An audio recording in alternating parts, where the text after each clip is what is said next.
Hello everyone, welcome to study Netech. यहाँ पर आज हम क्लास 11 की फाइनेंशियल अकाउंटिंग पढ़ रहे हैं, जिसमें मैं आपको चैप्टर 4 अकाउंटिंग इक्वेशन को एक्सप्लेन कर रही हूँ।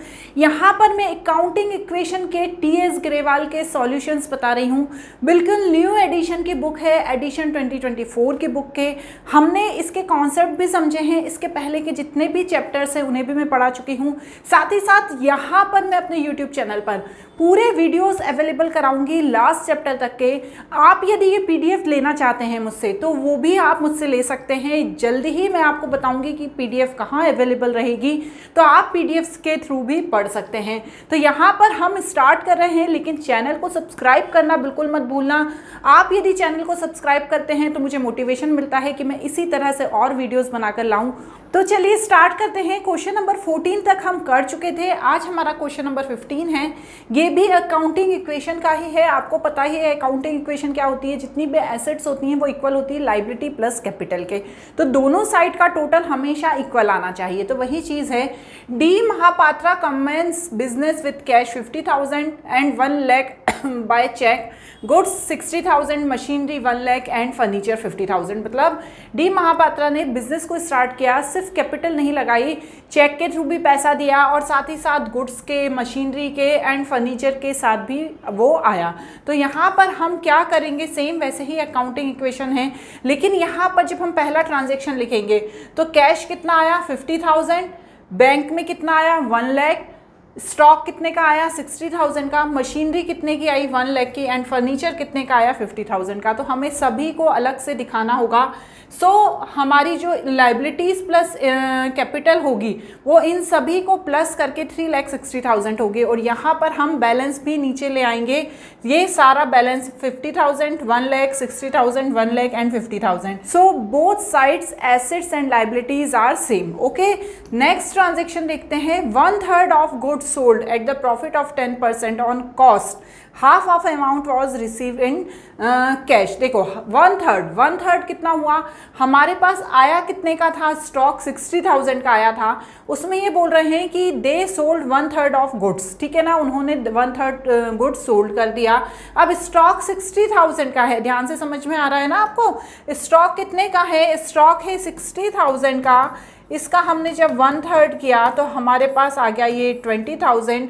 जब ये सोल्ड किया तो हमारे पास से स्टॉक क्या हो गया, कम हो गया। लेकिन यहाँ पर इसे बेचने पर क्या हुआ, 10% का प्रॉफिट हुआ। अब जो 10% का प्रॉफिट है तो हमारा जो 20% का 10% हुआ, कितना हुआ 20,000 का 10% कितना हुआ 2,000 का इसमें प्रॉफिट हुआ। ठीक है, तो 2,000 का प्रॉफिट हमने यहाँ इस तरफ लिख दिया, लाइबिलिटी प्लस कैपिटल, क्योंकि हमारी कैपिटल इंक्रीज हो गई जब हमें 2,000 का प्रॉफिट हुआ।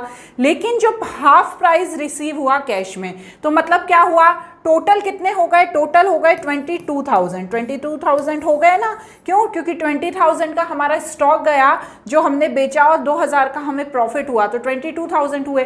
22,000 में से हाफ हमें कैश में मिल गया, तो हमने यहाँ पर 11,000 हाफ कैश में लिख दिया। लेकिन अभी हमें हाफ नहीं मिला है, तो मतलब क्या है, हमारे पास अभी डेटर है 11,000 के, मतलब वो हमें बाद में पैसा देंगे। ध्यान रखिएगा, सामान बेचने और खरीदने में डिफरेंस होता है। जब हम किसी से सामान खरीदते हैं तो हम उसको यदि पेमेंट नहीं करते हैं तो हम क्रेडिटर बन जाते हैं। लेकिन जब हम कोई सामान खरीदते हैं और सामने वाला हमें पैसे नहीं देता है या कुछ समय बाद पैसे देता है तो हम उसके डेटर बन जाते हैं। तो क्यों, क्योंकि हमें कुछ समय बाद पैसा मिलेगा लेकिन वो हमारे पास ही आएगा। तो वही चीज़ है, ये 11,000 आ गया और 2,000 का बेनिफिट था जो हमने कैपिटल में ऐड कर दिया। आई होप आपको क्लियर हो गया होगा। नेक्स्ट है मशीनरी डेप्रिसिएशन। ठीक है, कितना है मशीनरी इंटरेस्ट, कहाँ पर है, डेप्रिसिएशन ऑफ मशीनरी प्रोवाइड 10%। ठीक है ना, 10% मशीनरी पे, मतलब ये जो सारे ऊपर दिए हैं ना उसी पे करना है। तो मशीनरी कितनी है 1 लाख है, उस पर डेप्रिसिएशन हो गया। डेप्रिसिएशन होने से क्या होता है कि 1 लाख की वैल्यू उसकी कम हो गई। डेप्रिसिएशन कब होता है कि जब हम किसी चीज़ का यूज़ करते जाते हैं तो उसकी वैल्यू में कमी आ जाती है। तो यहाँ पर डेप्रिसिएशन हो गया मशीनरी का 1 लाख का 10% इज 10,000 और यहाँ पर 10,000 लेस किया तो यहाँ पर भी हमने 10,000 लेस कर दिया। नेक्स्ट क्या दिया हुआ है, नेक्स्ट दिया है cash withdraw for personal use 10,000। जब आपने 10,000 का पर्सनल यूज के लिए कैश विड्रॉ किया तो आपके पास से क्या हो गया, 10,000 कम हो गया कैश, 61,000 में से माइनस कर देंगे 10,000 और यहाँ पर भी जो अमाउंट है उसमें से 10,000 रुपीज़ माइनस कर देंगे। Clear. Interest on drawing charge, ठीक है, हम पढ़ते हैं interest on drawing charge is 5%। तो ड्राइंग कितना है हमारा, ड्राइंग कितना है, देखो ध्यान से देखना, हमारा ड्राइंग कहाँ गया, हमने जो अभी 10,000 का निकाला, हाँ ये 10,000 का था ना, तो अब ये 5% उन्होंने कहा कि अब वो इंटरेस्ट ऑन ड्राइंग लेंगे, किससे, जिसने पैसा निकाला है उससे 5% इंटरेस्ट ऑन ड्राइंग लेंगे। अब यहाँ पर ध्यान से देखो, जो पैसा निकालने वाला है वो कौन है, कंपनी का या बिजनेस का ओनर है। जब वो पैसे निकालेगा और उस पर इंटरेस्ट ऑन ड्राइंग देगा तो उसी के पास से 5% पैसा कम हो जाएगा ना, तो जो ये कैपिटल जो उसकी है उसमें से पहले हम 500 माइनस कर देंगे। क्यों, क्योंकि ओनर ही पैसा निकाल रहा है तो वो उसी में से पैसा देगा जो उसकी फर्म के पास है, तो पहले हम 500 माइनस कर देंगे। जब वो पैसा दे देगा 500 इंटरेस्ट ऑन ड्राइंग तो हम दोबारा उसे प्लस कर देंगे। तो ये चीज़ वही लिखी हुई है, 500 को पहले माइनस किया फिर प्लस कर दिया। Good sold to Gupta and bill, क्या लिखा है ये, थोड़ा सा ऊपर देख लेते हैं, यहाँ पर रिसीव 10,000, ठीक है, वही चीज नहीं, ऊपर वाला है, good sold to Gupta for ₹10,000 and receive bill for the same amount for 3 month. मतलब इन्होंने सामान बेचा 10,000 का, उसने पैसे नहीं दिए, उसने एक बिल दे दिया कि हम 3 महीने बाद आपको पैसे देंगे, ठीक है ना। कई बार होता है कि हम एक रसीद दे देते हैं कि अभी हम पैसे नहीं दे रहे हैं, हम थोड़े टाइम बाद देंगे, तो वो हमारा परिचित था, हमारे पहचान का था, हमने कहा ठीक है आप 3 महीने बाद दे देना। तो यहाँ पर जब उसने 3 महीने बाद का बिल दिया तो कितने का था, अमाउंट कितना था, 10,000 था, क्योंकि 10,000 का सामान बेचा था। तो जब हमने 10,000 का सामान बेचा तो हमारे पास से 10,000 का स्टॉक कम हो गया। ये स्टॉक की लाइन है ना, ये हमारी स्टॉक की लाइन है, देखो ये स्टॉक है, ये हमारा 10,000 का स्टॉक कम हो गया। साथ ही साथ हमारा डेटर इंक्रीज हो गया, क्यों, क्योंकि वो बाद में हमें पैसा देगा 10,000 का, तो 10,000 रुपीज़ हम क्या लिख देंगे, डेटर में लिख देंगे। क्लियर हो गई बात। नेक्स्ट क्या है, receive ₹10,000 from Gupta against a bill receivable on maturity. ठीक है, ये जो 10,000 रुपये थे जो 3 महीने बाद मिलने वाले थे और 3 महीने बाद वो पैसे मिल गए, तो जब 10,000 3 मंथ बाद मिले तो यहाँ पर 10,000 ऐड कर दिए और यहाँ से 10,000 माइनस कर दिए, तो बस वही किया है। और जब हमने ये सारा अमाउंट लिख दिया फिर हम ये चेक करेंगे assets equal liability plus capital. So see both side are equal and both assets and liability plus capital are equal. Let's see next question. Show on accounting equation on the basis of transaction. There is so many transactions.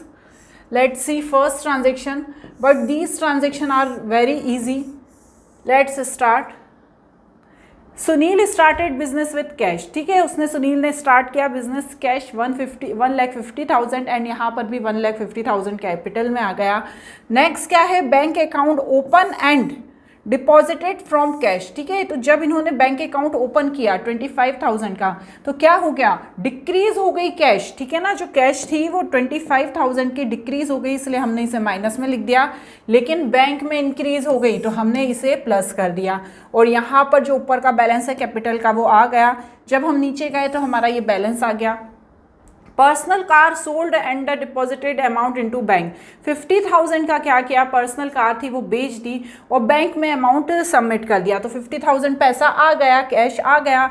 और यहाँ पर भी cash आ गया, क्यों, क्योंकि जब आपने सामान बेचा तो दोनों तरफ हमारा इंक्रीमेंट हो गया, कैश में एंड कैपिटल में। परचेज बिल्डिंग एंड फर्नीचर, कितने का, 1 लाख का। जब हमने 1 लाख का फर्नीचर एंड बिल्डिंग खरीदा तो हमारा स्टॉक इंक्रीज हो गया, बट हमारी जो कैश है वो कम हो गई। तो यहाँ पर 1,20,000 में से हम माइनस करेंगे 1 लाख, तो 25,000 आएगा, 75,000, 1 लाख एंड यहाँ पर 2 lakh. Clear. Goods purchase for Ram on credit, Ram से उधार सामान खरीदा। जब राम से उधार सामान खरीदा तो क्या हुआ, यहाँ पर जो 50,000 है उससे गुड्स उतना हमारे पास आ गया। देखो ये कौन सा वाली लाइन है, स्टॉक की। ठीक है ना, स्टॉक की है ना, तो हमारे पास स्टॉक आ गया। कितने का आ गया, हमारे पास स्टॉक 50,000 का आ गया। लेकिन हम क्रेडिटर बन गए, क्यों, क्योंकि हमने क्रेडिट में खरीदा और कुछ समय बाद हमें उसका पैसा देना होगा, तो यहाँ पर हम क्रेडिटर बन गए। कार्टेज पेड मतलब क्या होता है, हमने पेड किया 500 रुपीज़, तो यहाँ से भी 500 कम हो गया और साथ ही साथ यहाँ से भी 500 रुपीज़ कम हो गए, दोनों जगह से कम हो गए। Good sold to Shyam on credit, सामान बेचा कितने का, देखो ध्यान से समझना, यहाँ पर ऊपर देखते हैं ही sold Shyam on credit goods costing 6,000 9,000 का, मतलब 6,000 का सामान था और उसने क्या किया, 6,000 के 6,000 के गुड्स को 9,000 में बेच दिया। तो मतलब क्या हुआ, प्रॉफिट में बेच दिया। तो यहाँ पर क्या करेंगे, ध्यान से समझो, जो 6,000 का था, कॉस्टिंग कितनी थी 6,000, तो जब गुड्स गया तो 6,000 का गया, तो स्टॉक 50,000 में से मैंने 6,000 का माइनस कर दिया। Stock and goods both are same, है ना, कंफ्यूज नहीं होना है, stock and goods both are same. 9,000 का क्या हो गया, हम डेटर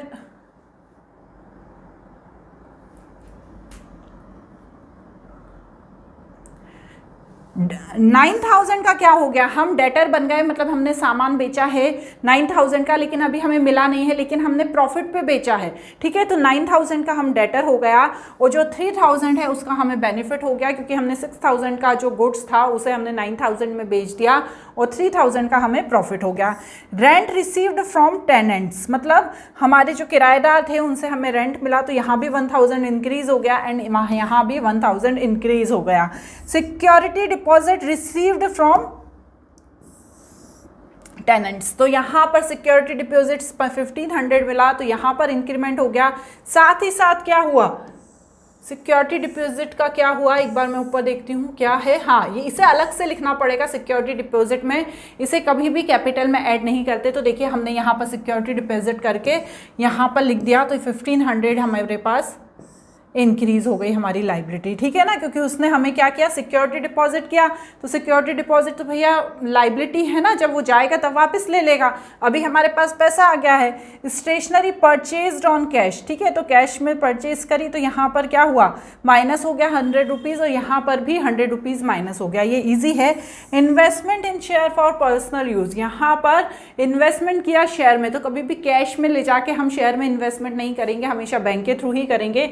तो 50,000 देखो बैंक में से हमने माइनस कर दिया और साथ ही साथ 50,000 हमारा कैपिटल भी कम हो गया, ये देख रहे हैं ना आप, यहाँ पर दोनों 50,000 और 50,000 को हम माइनस कर देंगे।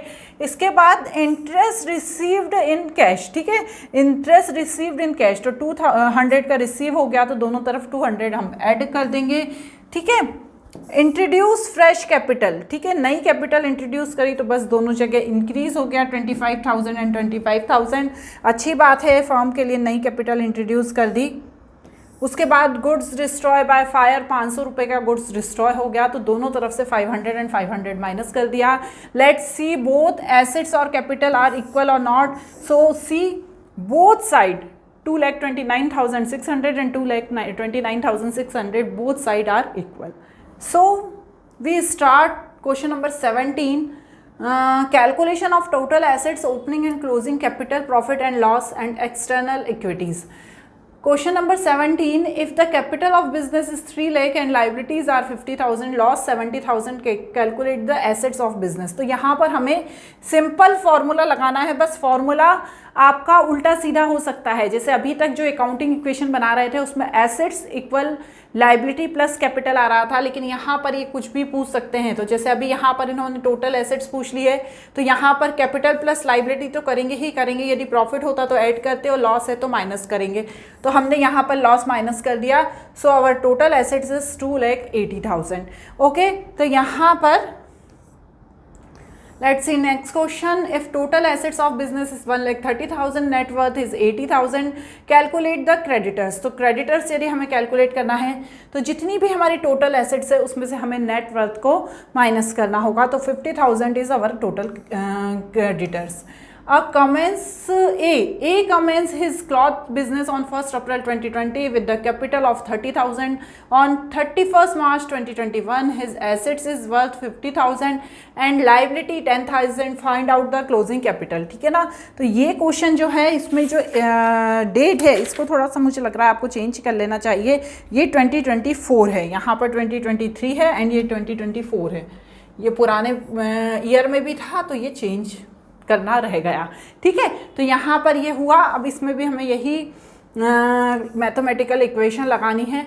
Closing capital equal total assets minus total liability, so our net profit is 10,000। Clear. अब यहाँ पर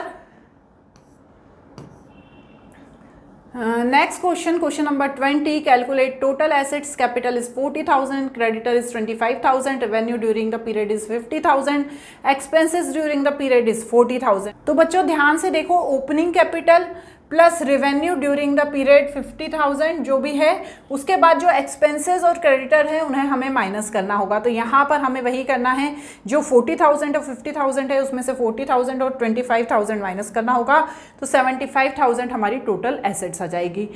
इसमें दो केस दिए हैं। A had a capital 75,000 on 1 April 2020, goods amounting is ₹50,000 which had purchased on credit, on the payment had not been made, find out the value of total assets. तो देखो यहाँ पर एसेट्स की वैल्यू निकालना बहुत ही ज़्यादा ईजी है।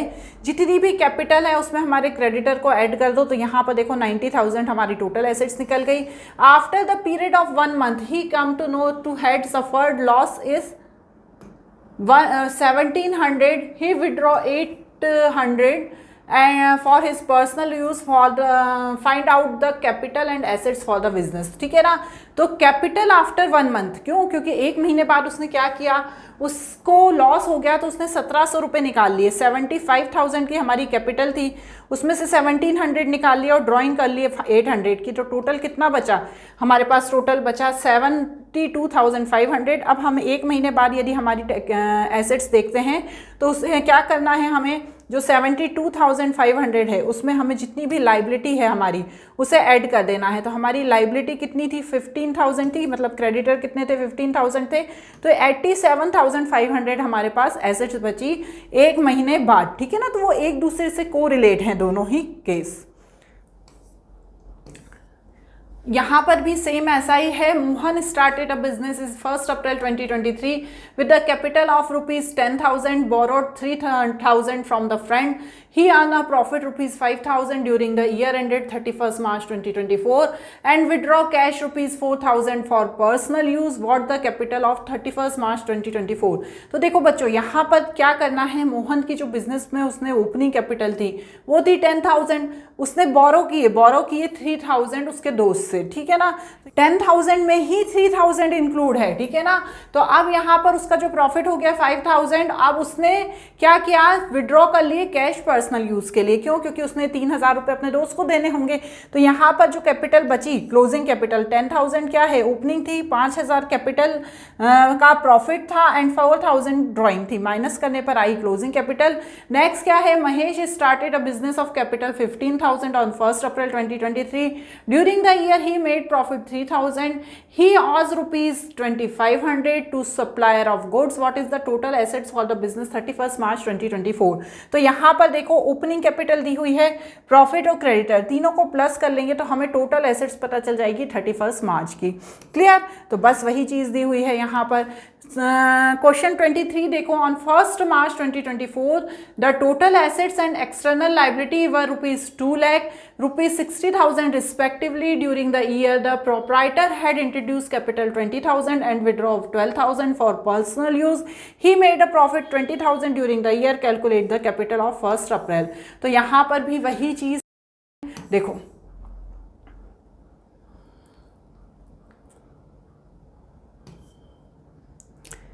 Closing capital निकालनी है तो हमें 2 लाख में से 6,000 माइनस कर देना है तो क्लोजिंग कैपिटल निकल जाएगी। और ओपनिंग कैपिटल निकालनी है। देखो क्लोजिंग कैपिटल और ओपनिंग कैपिटल क्या होती है, एक बार उसको थोड़ा सा रिकेप कर लेते हैं। हमने समझ तो लिया था, जैसे 1 अप्रैल, ठीक है, और 31 मार्च, यहाँ पर 2023, यहाँ पर 2024। जब मैं ये 31 मार्च 2023 को अपने बुक्स ऑफ अकाउंट तैयार कर रही हूँ तो मेरे पास कैपिटल बची हुई है। ये जो कैपिटल है मेरी, ये क्लोजिंग कैपिटल है। क्या है? Closing capital. अब लेकिन जब 1 अप्रैल 2024 आ गया तो ये मेरी ओपनिंग कैपिटल हो गई। जो उधर क्लोजिंग थी ये 2024 में ओपनिंग हो जाएगी। इसी तरह जब ये हम वापस साइकिल घूम के आएगा 31 मार्च 2024 से 1 अप्रैल 2025, तो यहाँ पर ये जो ओपनिंग थी ये क्लोजिंग हो जाएगी और ये यहाँ पर ओपनिंग हो जाएगी। ठीक है, ऐसा साइकिल चलता रहता है। जो पूरे साल में जो आखिरी में बचता है उसे क्लोजिंग कैपिटल कहते हैं, और वही क्लोजिंग कैपिटल नेक्स्ट ईयर जाके ओपनिंग कैपिटल बन जाती है। तो वही यहाँ पर बताया गया है कि क्लोजिंग कैपिटल में से हमने ओपनिंग कैपिटल माइनस करके जो फर्दर कैपिटल इंट्रोड्यूस हुई थी और ड्राइंग हुए थे उन्हें प्लस कर दिया, तो 1,66,000 हमारी ओपनिंग कैपिटल आ गई। क्लियर। चलिए अब यहाँ पर नेक्स्ट क्या है, Mohan started a business for 1 April 2023 with the capital of ₹25,000 and loan for ₹12,500 borrowed from Shyam during 23-24 he introduce additional capital. Additional capital भी 12,500 उसने इंट्रोड्यूस कर दी। अब यहाँ पर उसने विड्रॉ कर लिए 75,000 पर्सनल यूज़ के लिए, तो यहाँ पर his assets were 75,000। Find the capital of 31 March 2024। तो यहाँ पर हमें क्लोजिंग कैपिटल बतानी है 2024 की, क्योंकि 31 मार्च को बोला है। तो क्लोजिंग कैपिटल क्या है, जितनी भी एसेट्स हैं उसमें से हम लाइबिलिटी माइनस कर देते हैं तो हमारी क्लोजिंग कैपिटल आ जाती है। मतलब ये सिंपल सा ही फॉर्मूला है, capital equal assets minus liability, closing capital आ गई। अब हमें प्रॉफिट पता करना है, तो प्रॉफिट मालूम करने के लिए कैपिटल में से ओपनिंग कैपिटल माइनस करके जितनी भी फर्दर इंट्रोड्यूस हुई है कैपिटल और ड्राइंग उसको प्लस कर देते हैं। तो यहाँ पर 32,500 क्या आ गई, प्रॉफिट आ गया। बस ये लास्ट क्वेश्चन और है 26 सेम ऐसा ही है। Calculate the amount of external equity as an 31 March 2024 in the following cases. देखो केसेस दिए हैं on 31 March 2024 total assets and capital were 15 lakh and 10,50,000। तो देखो यहाँ पर ये पूरा केस दिया हुआ है। और फिर नेक्स्ट क्या है, on 1 April 2023 Mukesh started business with a capital 3 lakh and loan of 3 lakh borrowed from the friend. मतलब जो उसने कैपिटल स्टार्ट किया, कैपिटल लगा के वो अपने फ्रेंड से लोन लिया था, ठीक है। During the year he earn profit 15 lakh on 31 March 2024। Total assets were 15 lakh. यहाँ पर फिर नेक्स्ट क्या दिया है, on 1 April 2023 Ramesh started business. ये नेक्स्ट वाला है, तो पहले अभी हम फर्स्ट और सेकंड देखते हैं, फिर मैं आपको थर्ड बताऊंगी। फर्स्ट वाले में क्या दिया था कि यहाँ पर इनकी जो एसेट्स और कैपिटल थी वो 15 लाख और 10,50,000 थी। मतलब क्या निकालनी थी, लाइबिलिटी, तो हमने इसे माइनस करके लाइबिलिटी निकाल दी। नेक्स्ट वाला क्या है, ऑन 1 अप्रैल यहाँ पर मुकेश ने बिजनेस स्टार्ट किया था 3 लाख का अपने फ्रेंड से उधार लेकर, 1,50,000 का उसने प्रॉफिट अर्न किया और उसकी एसेट्स थी 15 लाख, ठीक है ना। तो देखो बच्चों यहाँ पर हमने पहले वाले केस में भी क्या निकाली थी, लाइबिलिटी, जो हमारी एक्सटर्नल इक्विटी कहलाती है, ठीक है ना। एक्सटर्नल इक्विटी मतलब लाइबिलिटी। इस वाले क्वेश्चन में भी हमें जो केस है इसमें भी हमें लाइबिलिटी निकालनी है, तो लाइबिलिटी निकालने का फॉर्मूला है एसेट्स माइनस कैपिटल। लेकिन यहाँ पर अभी क्लोजिंग कैपिटल नहीं दी गई है, क्यों, क्योंकि लाइबिलिटी तभी निकलेगी जब क्लोजिंग कैपिटल दी होगी। Opening capital plus additional capital minus drawing, तो यहाँ पर क्लोजिंग कैपिटल निकाल दी 4,50,000 की, और उसके बाद क्या हुआ, देखो लाइबिलिटी निकल गई 15 लाख प्लस माइनस 4,50,000, 10,50,000 की क्या है लाइबिलिटी। सेम ऐसा थर्ड केस है, क्या बोल रहा है, on 1 April 2023 Ramesh started business with capital ₹3 lakh and loan 3 lakh borrowed from Fix. During the year he earned profit 1,50,000, introduced an additional capital 1,80,000, had withdrawn 90,000 for personal use. 31st March total assets were 15 lakh. तो देखो बच्चों उसी का solution ये किया है, closing capital निकाल ली, उसके बाद लाइबिलिटी निकाल ली। तो आज यहाँ पर हमने अकाउंटिंग इक्वेशन को एंड कर दिया है। नेक्स्ट चैप्टर को जल्दी ही करेंगे, फिर हम स्टार्ट करेंगे जनरल एंट्री। जनरल एंट्री से पहले हमें डेबिट और क्रेडिट के रूल भी समझने हैं, तो अगले वीडियो के लिए जुड़े रहिएगा।